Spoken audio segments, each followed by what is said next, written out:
అందరికీ praise lord. దేవుని నామానికి మహిమ కలుగును గాక. మీరందరూ బాగున్నారు కదా? మీరు పెడుతున్న ప్రతి ప్రార్థన రిక్వెస్ట్కి అనేది మేము ప్రార్థన చేస్తున్నాం. మా ఆశ అంతా ఒకటే, ఎక్కడైతే మీరు తృణీకరించబడ్డారో, ఎక్కడైతే వెలివేయబడ్డారో, ఎక్కడైతే గుండెలు పగిలేలాగా ఏడ్చారో అదే స్థలాల్లో నా ప్రభు మీ అందరినీ హెచ్చించబోతున్నారు. విశ్వాసంతో ప్రార్థన చేయండి. ఘనమైన విజయాలు ఖచ్చితంగా నా ప్రభు మీకు అనుగ్రహిస్తారు. God bless you all. ఈరోజు నా సేవ అనుభవంతో మీతో ఒక మాట పంచుకోవడానికి ఆశపడుతున్నాను. ఓర్చుకోండి, ప్రభు మిమ్మల్ని గెలిపిస్తారు. ఓర్చుకోండి, నా ప్రభు మిమ్మల్ని అనేక స్థలాల్లో హెచ్చించబోతున్నారు. ఎందుకంటే మనం మౌనంగా ఉన్నప్పుడే కదా ఆయన మాట్లాడతారు. మన బలం నశించినప్పుడే కదా ఆయన బలం మన జీవితంలో పనిచేయడం ప్రారంభిస్తుంది. ఈరోజు మన చుట్టూ జరుగుతున్న ఎన్నో పరిస్థితులు, అవమానాలు, నిందల మధ్యన మనం బ్రతుకుతూ ఉన్నాం. వాటన్నిటి మధ్యన నా అనుకున్న వారే, సొంత వారే మనల్ని వేలెత్తి చూపి మనల్ని బలహీనులుగా ప్రపంచానికి చూపిస్తున్నప్పుడు మనకి మాట్లాడాలి, తిట్టాలి, కోపం అనేది సర్వసాధారణమే. కానీ ఏ పరిస్థితుల మధ్యన మీరు వెళ్తున్నా మీరు మౌనంగా ఉండడం చాలా మంచిది. ఎన్ని అవమానాల మధ్యన వెళ్తున్నా మనం మౌనంగా ఉండడం చాలా మంచిది. ఎన్ని ఇబ్బందుల మధ్యన మనం వెళ్తున్నా ఓర్చుకోవడం చాలా మంచిది.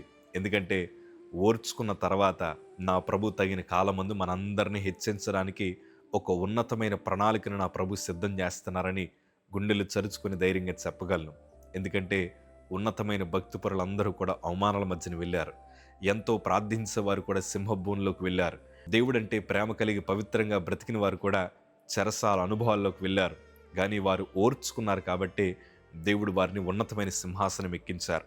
దేవుని వాక్యంలో రాయబడింది కదా, 1 పేతురు రాసిన పత్రిక 5వ అధ్యాయము 6వ మాట చదవగలిగితే, దేవుడు తగిన సమయమందు మిమ్మల్ని హెచ్చించున్నట్లు ఆయన బలిష్టమైన చేతి క్రింద దీన మనసుకులై ఉండి.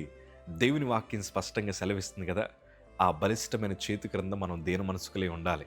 కొన్నిసార్లు సాతాను కావాలని మనల్ని రెచ్చగొట్టడానికి ప్రయత్నం చేస్తూ ఉంటాడు. మన స్నేహితుల్ని మన ఇంటికి పంపించి కావాలని వాళ్ళు ఎలా అన్నారు నీకోసం, నువ్వు ఓడిపోయావంట, నీ బ్రతుకు మంచిది కాదంట, నీ క్యారెక్టర్ మంచిది కాదంట, నీ కుటుంబం ఇలాగే ఉంటుందంట, సమాజం అంతా నీకోసమే మాట్లాడుకుంటుందని కొన్ని మాటలు చెప్తూ ఉంటే మనకు ఉద్రేకం వస్తూ ఉంటుంది. కానీ నేను అంటాను, ఎలాంటి పరిస్థితుల్లో మీరు ఉద్రేకపడద్దు. మీరు మౌనంగా నిలిచిపోయి ప్రభు సన్నిధికి వెళ్ళి, ప్రభా నీ ఇష్టం ఏం చేసినా నేను రెడీగా ఉన్నాను ప్రభా అని మీరు ప్రభు పాదాల చెంత ఉండండి. ఆయన బలిష్టమైన చేతుల క్రింద మీరు అణిగిమణిగి ఉండండి. ఆయన చెప్పింది చేయడానికి మీరు సిద్ధంగా ఉండండి. నేను అంటాను, మీ చరిత్రను తారుమారు చేయగలిగిన ఒకే ఒక సమర్థుడు ఆయన. నిజమే, ఎంతోమంది భక్తిపరులు ఎన్నో అవమానాల మధ్యన వెళ్ళారు. కనీసం ఏసేబి మీద, అయ్యా నీ క్యారెక్టర్ మీద నిందపడింది, నువ్వు ఎట్లాగా మీ యజమానుడి యొక్క భార్యని ఆశించావా, ఆమె చేతులు పట్టుకున్నావని రకరకాల మాటలు ఆయన చెవిని పడినా కానీ ఆయన మౌనంగా ఉండిపోయాడు. లేదయ్యా నేను ఏ తప్పు చేయలేదు, నేను మంచివాడినయ్యా అన్న మాట కూడా ఆయన మాట్లాడలేదు. చెరసాల్లోకి వెళ్ళిపోయాడు, ఓర్చుకున్నాడు, మౌనంగా ఉన్నాడు, దేవుని మీద ఆధారపడ్డాడు. ఎవ్వరూ ఎక్కలేనంత ఉన్నతమైన సింహాసనాన్ని నా ప్రభు ఎక్కించారు. ఈరోజు నా జీవితంలో కూడా నేను సేవలోకి వచ్చిన తొలిదినాల్లో చాలామంది ఎన్నో అవమానించారు, ఎన్నో మాటలు నా చెవిని పడ్డాయి, ఎన్నో నిందలు వారు వేశారు. అన్నటినీ భరించుకుంటూ హృదయాన్ని పెట్టుకుని, ప్రభా నేను ఎలాంటి వాడినో నీకు తెలుసు, నా జీవితం ఎలాంటిదో నీకు తెలుసు, మనుషుల్ని సంతోషపరిచే జీవితం నాది కాదు, నిన్ను సంతోషపరిచేవాడిగా నేను ఉండాలి, నీ ఇష్టం ప్రభా, నువ్వు ఎలా నడిపించినా నీ చిత్తమని మౌనంగా ఉన్నాను. ఈరోజు దేవుడు మెట్టుకు మెట్టు ఎక్కిస్తూ వచ్చాడు. అదే ధైర్యంతో నేను అంటున్నాను, మీ అందరినీ కూడా నా ప్రభు హెచ్చించబోతున్నాడు. ఓర్చుకోండి, గెలుపు మీదే.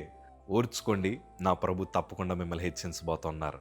ఘనమైన సాక్ష్యాలు రాబో దినాల్లో మీ దగ్గర నుంచి నేను వినబోతున్నాను. Praise the Lord. God bless you.